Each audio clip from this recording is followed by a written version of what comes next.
Survivors not only detailed what happened to them, but also what has not happened to them since. That is, being able to get on with their lives. They were gut-wrenching. These things ruined lives. People in their 60s never had any friends, don't have any trust. You can't trust people. You trust the priest and he rapes you, he abuses you. Their lives are gone. Life stopped.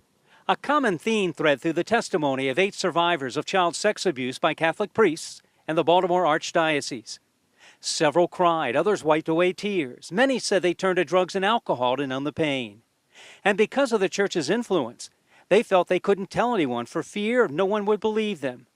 One survivor is the godchild of defrocked priest and child molester Maurice Blackwell. In some bizarre way, it's a relief. It is a turning point to be able to say it to people out in public, and to be able then, turn the focus back on themselves to heal. Survivor stories of abuse generated both heartbreak and anger.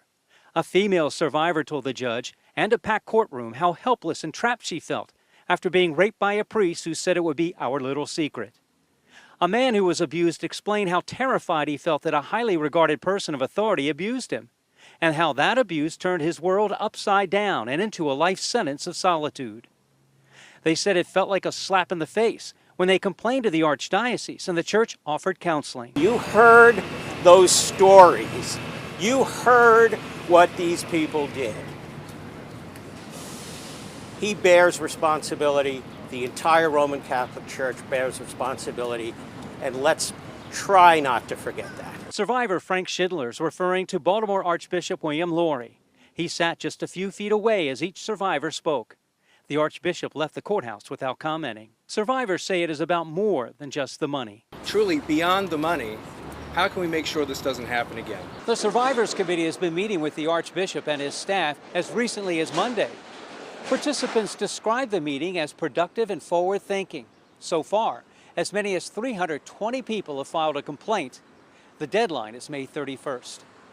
Reporting from Federal Court downtown, David Collins, WBAL-TV 11 News. David, thank you. The Archbishop released this statement after the hearings. It reads, quote, "The testimony offered today by victim survivors shows their courage and furthers our understanding not only of the terrible harm they endured as innocent children, but also its lasting impact on their lives." Adding, "I continue to offer my heartfelt apology to the victim survivors for the trauma they suffered and the damage to their lives."